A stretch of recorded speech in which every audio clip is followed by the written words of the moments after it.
अब देखो, अब आपको अच्छे से दिखेगा भाई वो नीला समुंदर और ये देखो मैला समुंदर। देख लो भाई, इतनी सी वैल्यू इंडिया की, कमाल की बात है भाई।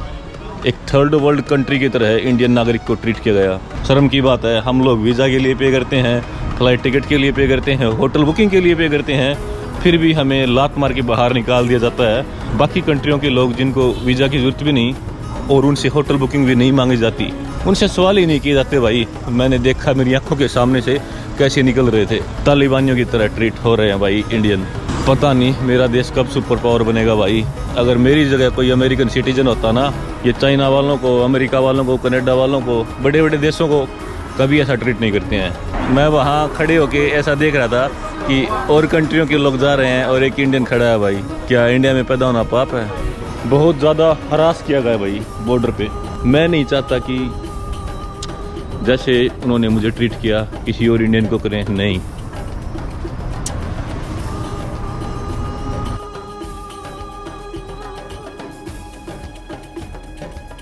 आपका स्वागत है एक और नई वीडियो में। फ़िलहाल हूँ मैं इस्तांबुल के साहिबा गोकन एयरपोर्ट पे। आप लोग सोच रहे होंगे सीधा अंताल्या से मैं इस्तांबुल आ गया और कुछ वीडियो नहीं बनाई। हाँ भाई, पिछले 5-7 दिन से मैं रेस्ट कर रहा था। तुर्की में 5वीं बार आया हूँ भाई मैं, तो ये कंटेंट दोबारा मैं नहीं बनाना चाहता, इसीलिए मैंने वीडियो नहीं बनाई।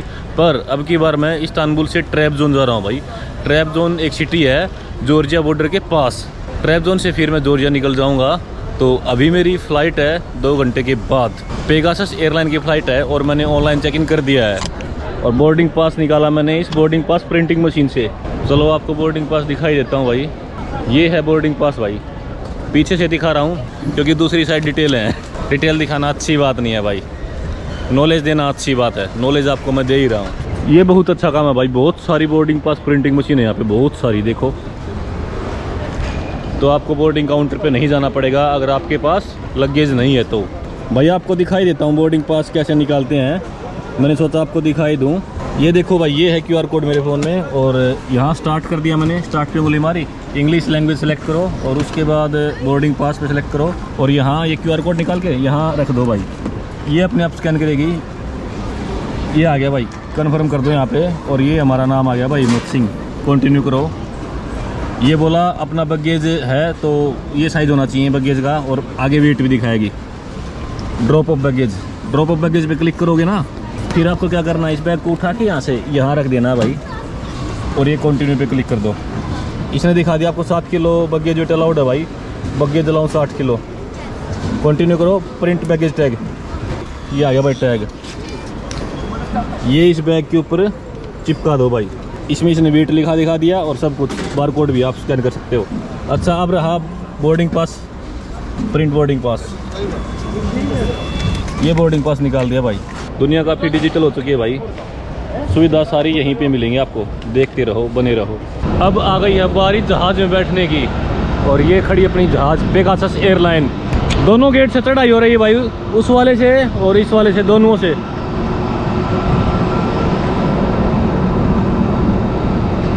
चलो भाई चलते हैं फ्लाइट में। ट्रैबज़ोन चलते हैं इस्तांबुल से। चढ़ते हैं सीढ़ी। चारों तरफ एयरलाइन खड़ी है भाई, चारों तरफ। और इस बस से आए हम। आपको रिव्यू देता हूँ अंदर बैठ के, कितनी कंफर्टेबल है कितनी नहीं है। बाकी फ़्लाइट बड़ी सस्ती पड़ी है मुझे। तुर्किश लीरा में पे किया था, 2200-2300 इंडियन रुपये करीब पड़ी है भाई। और ये पहला कदम।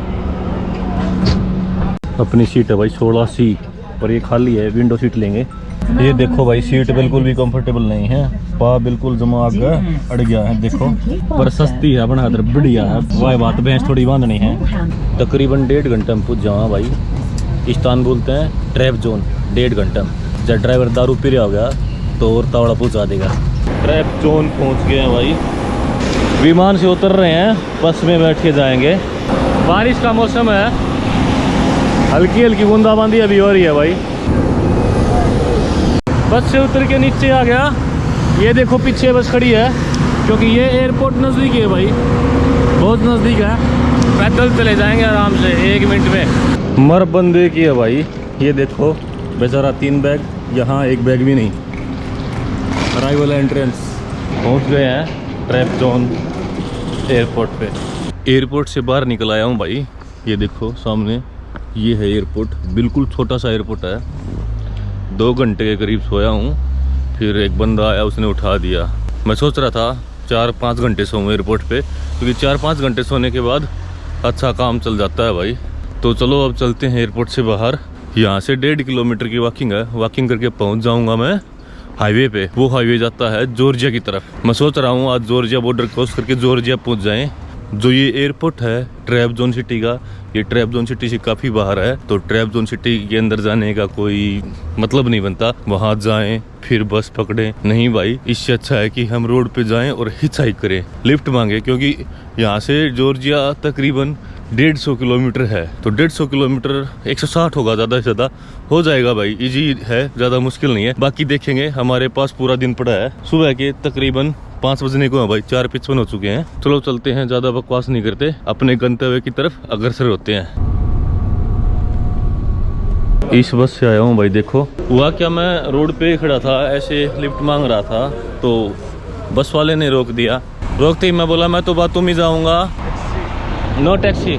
तो ये बोलता है बातूमी तो मैं नहीं जा रहा, पर मैं होप्पा तक जा रहा हूँ। फिर मैंने कहा चलो मैं आपके साथ चलता हूँ। तो इसने मुझे कहा कि मैं 300 लीरा लूँगा। मैंने सोचा सुबह सुबह का टाइम है भाई, बस मिल रही है, बातूमी टाइम से पहुँच जाएंगे, चलो चलते हैं। मेरे पास तकरीबन 400 लीरा थे, 300 इसको मैंने दे दिए। ये भी ठीक हो गया, नहीं तुर्की करेंसी फिर एक्सचेंज करता कहीं ना कहीं। अब इस बस स्टेशन को छोड़ के मैं जा रहा हूँ बातूमी की तरफ। यहाँ रोड पे खड़े होंगे, आगे देखो, आगे रोड जाता है। एक तो आर्टविन के लिए जाएगा और एक सीधा बातूमी के लिए। तो हम बातूमी वाला रोड पकड़ेंगे। बातूमी वाले रोड के ऊपर चढ़ के और फिर लिफ्ट मांगते हैं। लिफ्ट मिलती है तो ठीक है, नहीं कोई ना कोई टैक्सी वाला रोकेगा, पहुंच जाएंगे आज हम बातूमी। रोड से जा रहा था भाई, क्या खूबसूरत जगह दिखी है ये देखो। चलो आपको इस सिटी का नाम भी दिखा देता हूँ, होप्पा। दिख गया? थोड़ा आगे तक चलते हैं, आपको रूबरू करवाता हूँ समुद्र की लहरों से। ये देखो भाई, ट्रैपजोन से लेके बातूमी तक सारा रोड समुद्र के साथ साथ है भाई। गजब का नज़ारा है, गजब का। देखो फर्क देखो, यहाँ मैला पानी है और आपको वहाँ दिख रहा होगा बिल्कुल नीला पानी है। ये शहर का कूड़ा कचड़ा यहाँ आता है भाई। थोड़ा और आगे चल के आपको नीले वाला दिखाता हूँ। यहाँ ऐसे फील हो रहा है कि जैसे 2 समुद्र मिल रहे हैं, मतलब एक तो गंदा पानी, एक साफ पानी। अब देखो, अब आपको अच्छे से दिखेगा भाई, वो नीला समुद्र और ये देखो मैला समुद्र। फर्क देख लो, देख क्या फर्क है। अब चलते हैं, लिफ्ट लेते हैं भाई, कोई ना कोई मिलेगी लिफ्ट या कोई शेयर टैक्सी मिलेगी। फिर से वही बात हो गई भाई, मैं रोड पे खड़ा था और ये बस आ गई और इस बस वाले ने बस रोक ली। 50 लीरा लिए हैं होप्पा से शार्प के। ये देखो ये बॉर्डर भाई, शार्प बॉर्डर है ये तुर्की साइड है। चलो दोनों साइड के बॉर्डर क्रॉस करते हैं, आपको बताएंगे कौन से डॉक्यूमेंट और इमिग्रेशन क्या सवाल पूछती है भाई। सारी डिटेल आपको डिटेल में देंगे। दोनों साइड की इमिग्रेशन क्लियर हो चुकी है भाई, और इमिग्रेशन क्या हुई बस मैं खुद ही जानता हूँ मेरे साथ क्या बीती है। चलो पहले मेरे पास कुछ लीरा ये एक्सचेंज करवाता हूँ और उसके बाद आपसे बात करते हैं। लीरा लारी 150 लीरा के भाई 10.5 लारी दिए हैं और बन रहे थे 12.5 के करीब। कोई दिक्कत नहीं, क्योंकि हमें एक बार बातूमी तक पहुंचना है, उसके बाद देखी जाएगी। ये बस जाती है भाई 16 नंबर बस, बातूमी जाएगी है भाई। इमिग्रेशन की डिटेल आपके साथ बाद में शेयर करूंगा। बस में बैठ लिया हूँ मैं, बस नंबर 16। मेरे पीछे इमिग्रेशन से एग्जिट हुआ था मैं, और ये बिल्कुल सामने बस स्टेशन है भाई। अब आपको बताऊंगा टिकट कैसे लेनी है। ये देखो भाई, यहाँ आप अपना वीज़ा कार्ड टैप कर सकते हो और आपकी टिकट हो गई। ये अच्छी सुविधा है, आपको कोई अलग से टिकट नहीं लेनी पड़ती। अपना कार्ड टैप करो और आपकी टिकट डन। एक बार फ़ोन में देख के मैं चेक करके आपको बताता हूँ। 25 रुपये 34 पैसे लगे हैं भाई टिकट के। ये बस जाएगी बातूमी। अच्छी बात है भाई, ये तो बहुत अच्छी बात है। 25 रुपये में आप बातूमी पहुँच जाओगे। बातूमी है कितने किलोमीटर यहाँ से आपको ये भी बताता हूँ मैं। बातूमी देखो 19 किलोमीटर है भाई, मेरी लोकेशन से बातूमी 19 किलोमीटर है। आप 25 रुपये में पहुँच रहे हो, बहुत अच्छी बात है। तुर्की से तो बहुत सस्ता है भाई। चलो चलते हैं, अब वहाँ पहुँच के आराम से बैठ के फिर आपसे बात करते हैं कि क्या हुआ। टिकट चेक करने वाले आ गए भाई, टिकट ले लियो।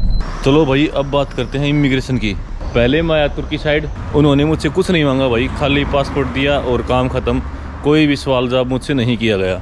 तुर्की साइड को क्रॉस करने के बाद अब बारी आती है भाई जॉर्जिया साइड। जॉर्जिया साइड जब उसने मेरा पासपोर्ट देखा, पासपोर्ट के पन्ने पलटे और फिर बोली साइड में खड़े जाओ।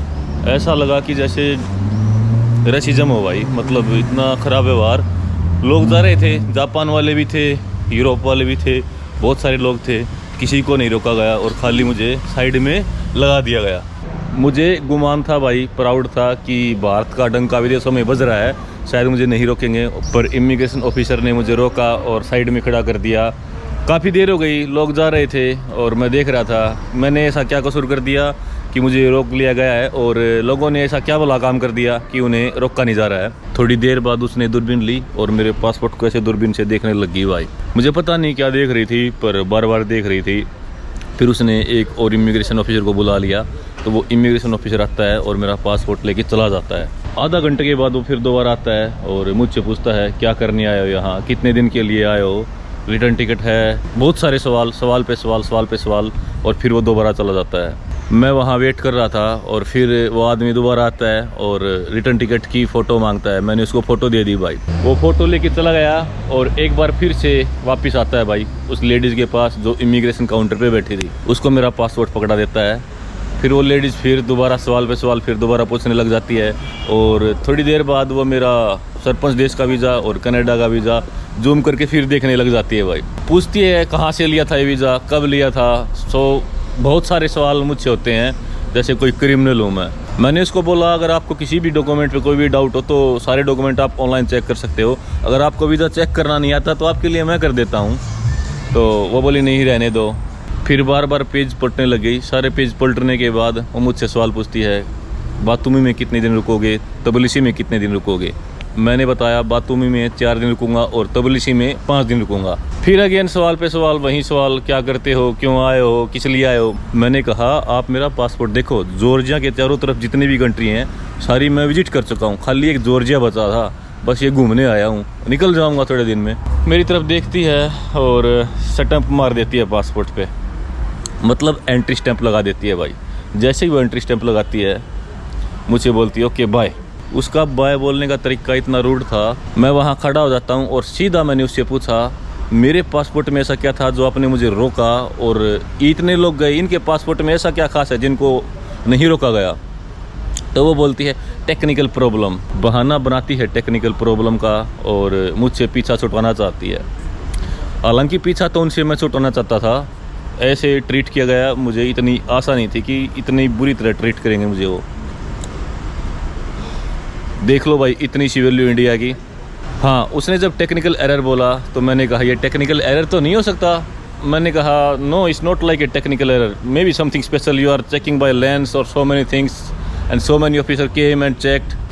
तो उसने मुस्कुराया और कहा यू कैन गो। कमाल की बात है भाई, एक थर्ड वर्ल्ड कंट्री की तरह इंडियन नागरिक को ट्रीट किया गया और हम लोग सोचते हैं इंडिया में बैठे बैठे कि हमारा सिक्का दुनिया में बज रहा है, हमारा डंका बज रहा है दुनिया में। और ये तो मेरा केस है भाई, मेरे पास तमाम बड़े बड़े वीज़ा हैं भाई, अमेरिका हो गया, कनाडा हो गया, बहुत बड़े बड़े वीज़ा हैं। उन लोगों का क्या जिन्होंने कभी ट्रैवल ही नहीं किया, उनको अगर फर्स्ट टाइम आना पड़ जाए तो ये लोग डिपोर्ट भी करते हैं। शर्म की बात है, हम लोग वीज़ा के लिए पे करते हैं, फ्लाइट टिकट के लिए पे करते हैं, होटल बुकिंग के लिए पे करते हैं, फिर भी हमें लात मार के बाहर निकाल दिया जाता है। बाकी कंट्रियों के लोग जिनको वीज़ा की ज़रूरत भी नहीं और उनसे होटल बुकिंग भी नहीं मांगी जाती, उनसे सवाल ही नहीं किए जाते भाई। मैंने देखा मेरी आंखों के सामने से कैसे निकल रहे थे, तालिबानियों की तरह ट्रीट हो रहे हैं भाई इंडियन।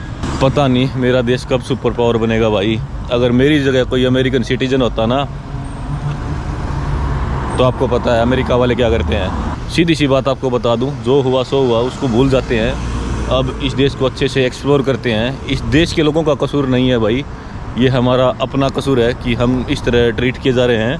हमको अपनी पावर और बढ़ानी है, हमें अपने देश को मजबूत बनाना है। अगर अपना देश मजबूत बनेगा ना तो ये लोग ऐसे ट्रीट नहीं करेंगे भाई। ये चाइना वालों को, अमेरिका वालों को, कनाडा वालों को, बड़े बड़े देशों को कभी ऐसा ट्रीट नहीं करते हैं। हालांकि हम 5वें नंबर की इकोनॉमी है दुनिया में, पर कभी मुझे फील नहीं हुआ ये हमें 5वें नंबर की तरह ट्रीट करते नहीं भाई। चलो छोड़ो, जो हुआ सो हुआ, धीरे धीरे सब कुछ बदलेगा। आई होप अच्छा होगा, इंडियन के साथ भी अच्छा होगा। आपको ये तो बताना मैं भूल गया था, तकरीबन सारे प्रोसेस में 1.5 घंटे के करीब लगा भाई, खाली इमिग्रेशन में 1.5 घंटा। कमाल की बात है। मैं वहाँ खड़े होके ऐसा देख रहा था कि और कंट्रियों के लोग जा रहे हैं और एक इंडियन खड़ा है। भाई क्या इंडिया में पैदा होना पाप है? नहीं भाई नहीं, ये सब सही होना चाहिए, ऐसे नहीं रहना चाहिए भाई। हम भी तो इंसान हैं, क्या वो अकेले इंसान है? बहुत ज़्यादा हरास किया गया भाई बॉर्डर पे, बहुत ज़्यादा। हालांकि अभी शाम के 7 बज चुके हैं जॉर्जिया में और बॉर्डर क्रॉस कर रहा था मैं। सुबह 9 बजे शुरू हुई थी बॉर्डर क्रॉसिंग और मैं क्रॉस हुआ था, मतलब सारा काम मेरा क्लियर हो गया था 11 बजे तक। अभी थोड़ी देर पहले सो के उठा हूँ मैं, पर मुझे अभी भी फील हो रहा है भाई, गिल्टी फील हो रहा है भाई, क्या बताऊँ, मतलब बहुत बुरा लगा। मैं नहीं चाहता कि जैसे उन्होंने मुझे ट्रीट किया किसी और इंडियन को करें, नहीं। चलो छोड़ो भाई। जय हिंद, जय भारत, ऐसे ही बोलते रहेंगे भाई।